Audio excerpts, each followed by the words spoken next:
I probably can just use this. It's just like back. I think go back there. We'll figure it out. Alright, so just sit down, relax. Yeah. Assalamu alaikum. We start in the name of God, the most beneficent, the most merciful. All praise is due to God, the Lord of the world, and may peace and blessings of God be upon his Prophet Muhammad, his family and companions. Students, faculty, friends, and colleagues, I greet you all with the Islamic greeting of peace. Assalamu alaikum wa rahmatullahi wa barakatuh. May the peace, mercy, and blessings of God be upon you. Today is the 6th event in a series of events called Israeli Apartheid Week, a call to boycott, divest, and sanction. Sponsored by the Muslim Student Union, the goal of these events is to educate and raise awareness on campus about the plight of the Palestinian people, with the hope that this knowledge will turn into action. Our annual week has unfortunately been often misconstrued to be one that harbors anti-Semitism. The MSU has clarified numerous times and will continue to clarify that hatred of any particular group on the basis of their race, color, ethnicity, or religion, including people of the Jewish faith, is not and will not be tolerated. We will be the first to speak out against these injustices, just as we would speak up against any other form of racism, no matter what group it targets. Although this goes without saying, the MSU strives to explicitly state its beliefs nonetheless. It is absolutely hypocritical and immoral to label anyone who has the courage to stand up and speak out against the genocidal Zionist policies of Israel as anti-Semitic. The week's aim, in short, is to simply call for an end to the oppression of the indigenous Palestinians. Just as it would make sense to call for an end to the oppression that took place in Nazi Germany, it is absolutely imperative that we call for an end to 62 years of systematic subjugation and repression of the Palestinian people. Co-sponsors for this week include the Asian Pacific Students Association, Indian Subcontinental Club, Kaba Bayan, Mecha, Pakistani Students Association, the Radical Student Union, Society of Arab Students, and the Worker Student Alliance. Before we begin today's event, we will begin with some verses from the Muslim holy book, the Quran.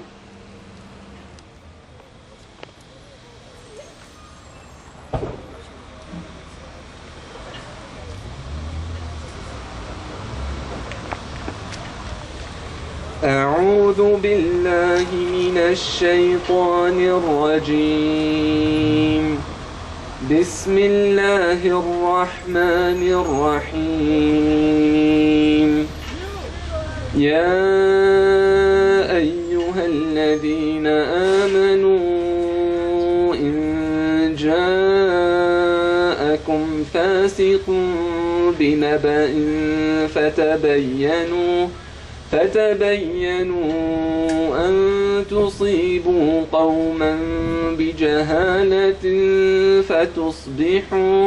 فتصبحوا على ما فعلتم نادمين واعلموا أن فيكم رسول الله لو يطيعكم في كثير من الأمر لعنتم ولكن الله حبب إليكم الإيمان وزينه في قلوبكم وكره إليكم الكفر والفسوق والعصيان أولئك هم الراشدون فضلا من الله ونعمه والله عليم حكيم. Believers, if a troublemaker brings you news, check it first, in case you wrong others unwittingly and later regret what you have done. And be aware that it is God's messenger who is among you. In many matters you would certainly suffer if he were to follow your wishes. God has endeared faith to you and made it beautiful to your hearts. He has made disbelief, mischief, and disobedience hateful to you. It is people like this who are rightly guided through God's favor and blessing. God is all-knowing and all-wise.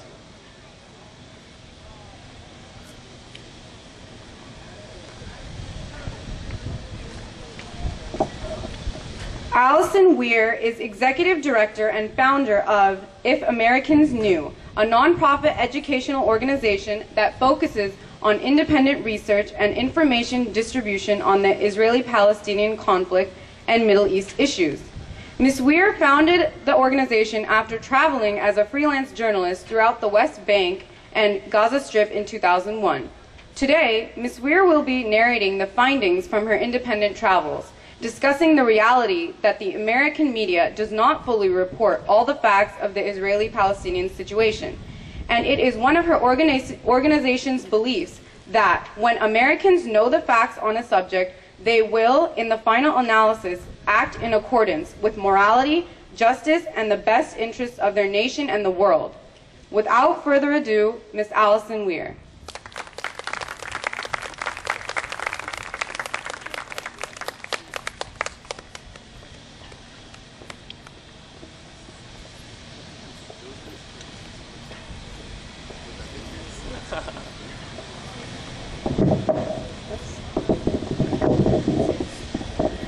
Thank you. And no, I don't have bricks in that bag, although it feels like it. I'm honored to have been invited to speak here today on this campus. Many people, when they learn that I work and speak and write and research on Israel-Palestine, will say, oh, that's interesting. Which side are you on? Which side are you going to be presenting? I understand the question because sadly that's the way it's usually portrayed. Our media always seem to, these days, report things in an adversarial way instead of the way that I feel many of us have common ground, politically and otherwise. So that's the question that I receive. But it's not the way I like to approach life, and I hope it's not the way that you approach life. My view is that there are universal principles of human rights, dignity, and justice that we should do our best to uphold in our personal lives, in our nation, and in the world. So I guess that's the side I'm here to represent.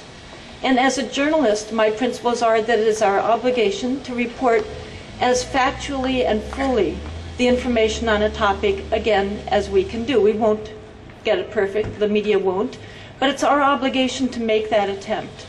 So those are the sides I'm here to represent today. I don't happen to be Jewish or Palestinian or Arab or Muslim.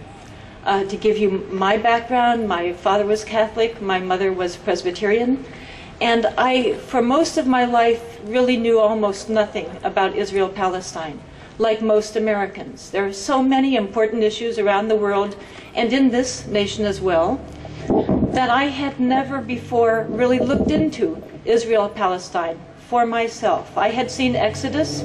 I was very sympathetic to Israel, I think as most Americans are, and I'd never learned or wondered about the whole story. Finally, in fall of 2000, when the current uprising began in the Palestinian territories, and I saw those images that we briefly saw of children throwing stones, sometimes literally against tanks, I finally decided to pay attention to this very important issue and just try to follow the news and learn what it was all about. Very belatedly in my life. I'm so happy that you are doing this, many of you at much younger ages. When I did that, when I paid attention, I at the time was the editor of a very small newspaper in Sausalito, writing about the city council, the school district, the fishing fleet. The Middle East was distant, confusing, and it seemed irrelevant to my daily life. And so I would just skim the headlines on the issue and move on. But finally, I did more. Finally, I read those news stories and listened to those news reports. And when I did that, as a journalist, I noticed